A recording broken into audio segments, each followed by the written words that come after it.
Qarominaati jajjabeessaa barattootaati. Egaan barattoonni hedduun gara fuulduraatti qabxii olaanaa fiduutiin akka badhaafaman jaallatamummaa guddaa akka argatan barnoota isaaniitti bifa addaatiin akka jabaatan gochuudhaa fi kaka'umsa guddaa yookaan fakkeenya guddaa kan ta'uu danda'u yuunivarsiitiin Harambee kan inni hojjechaa jiru jechuudha. Yuunivarsiitiin Harambee egaan barattoota qabxii olaanaa bara kana qormaata biyyoolessaa kutaa 12ffaa barachuu dhufuutiin yookaan qoramuutiin qabxii olaanaa galmeessan sadii kuma dhibba badhaasee jira.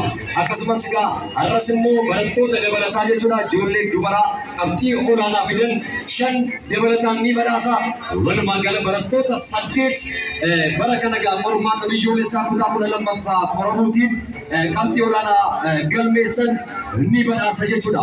Yeroo ammaa kana egaa keessummoonni keenya kabajaa biiroo barnoota Oromiyaa irra jechuudha. Dr. Galaanaa Walda Mikaa'el Adde Daraartuu akkasumas obbo Efreem dabalatee jechuudha. Kana malees mana barumsaa Bultii Addaa irraa immoo kabajamoo obbo Dajanee dabalatee jechuudha. Keessummoonni kabajaa fi akkasumas jaallatamoo abbaa jaalalaa fi abbaa qaroominaa, abbaa badhaasaa fi abbaa walqixxummaa kan ta'an kabajamoo obbo Fayyisaa Araarsaa Badhaasaa isaanis egaa keessummoota qabatanii kan isaan seenaa jiran. Baga nagaatiin dhuftan barattoonni keenya baga milkooftan baga rabbiin isin milkeessa isiniin jenna. Hokkeen Tasfaayee Tasgaraa qabxii 548 galmeessuun egaan abbaa badhaafaa waancaa taatee jirti jechuudha.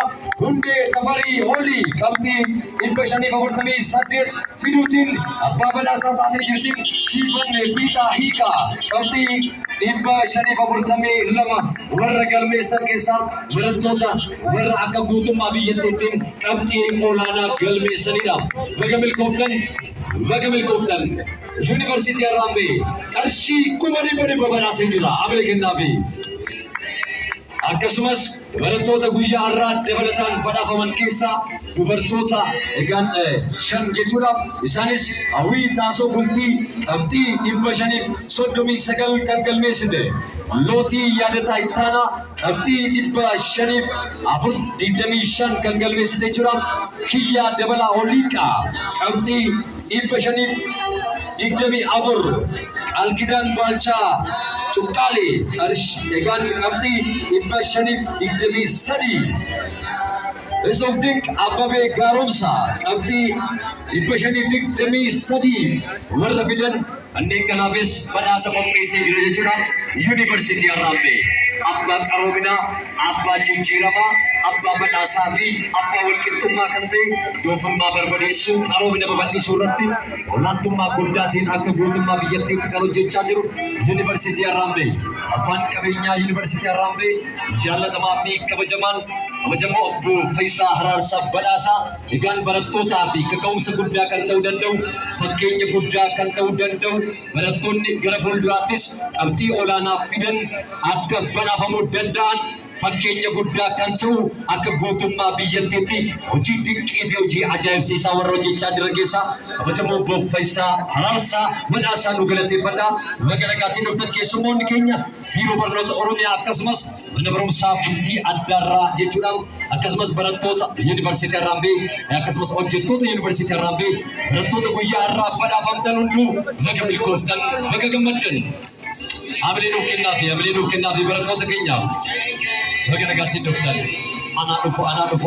Anaa dhufu Yuunivarsiitiin Harambee egaan barattoota mana barumsaa Bultii Addaa irraa akka guutummaa biyyattiitti qormaata biyyoolessaa kutaa 12ffaa qoramuutiin qabxii olaanaa fidan egaan marree maallaqa gurguddaa qarshii gurguddaa kan badhaase Yuunivarsiitii Harambee jechuudha. Barattoota qabxii olaanaa fidan qarshii 1,100 kan inni badhaasee jiru. Akkasumas barattoota dabalataa 5 jechuudha. Har'ammoo gara Yuunivarsiitii Harambeetiin egaan waamuutiin waliigala barattoota 8 abbaa badhaasanii taasisa jechuudha. Yuunivarsiitiin Harambee fakkeenyummaa guddaa akka guutummaa biyyattiitti kan hojjechaa jiru. Egaan barattoonni yoo jabaatanii baratan yoo barnoota isaaniitti jabaatanii murannootiin baratan badhaafamuu akka danda'an beekamtii argachuu akka danda'an qabatamaatiin kan agarsiisaa jiru yuunivarsiitii Harraambeeti jechuudha.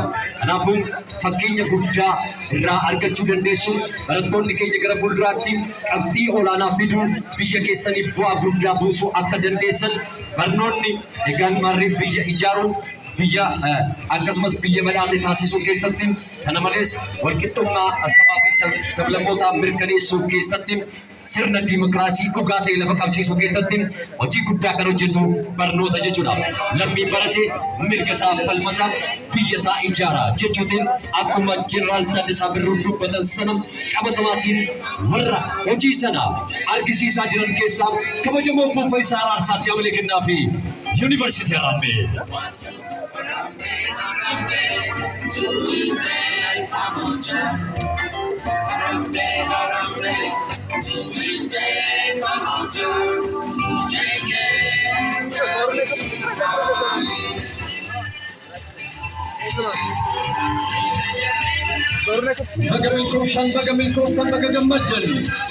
Magagammadan barattoonni bara kana qormaata biyyoolessaa kutaa 12ffaa Oromootiin akka mootummaa biyyattiitti egaan qabxii olaanaa fiduutiin abbaa badhaasaa taatan baga milkooftan baga carroomtan. Ajeka waldaan misooma Oromiyaa immoo ispaayinaal koordii yookaan lafee dugdaa barattoota kanaati jechuudha. Kanaafuu hojii guddaa kan hojjetee jirus waldaa misooma Oromiyaati. Akkasumas barumsaa bultii addaa biyya kana keessatti jijjiirama guddaa warra fidaa jiran keessaa isa tokkodha. Yuunivarsiitii Harraambee. Hedduu namatti tola. Barattoonni kun egaa yeroo ammaa kana gara Yuunivarsiitii Harraambeetti dhufuutiin ni badhaafamu jechuudha. Barattoota kanneen akka Bookee Tasfaayee Tasbiraa Qabxii 548 Hundee Amarii Olii Qabxii 548 Siifan Fiixaa Hiikaa Qabxii 542 Yuunivarsiitiin Harraambee warra kana sadan qarshii 1,100 badhaasee jira.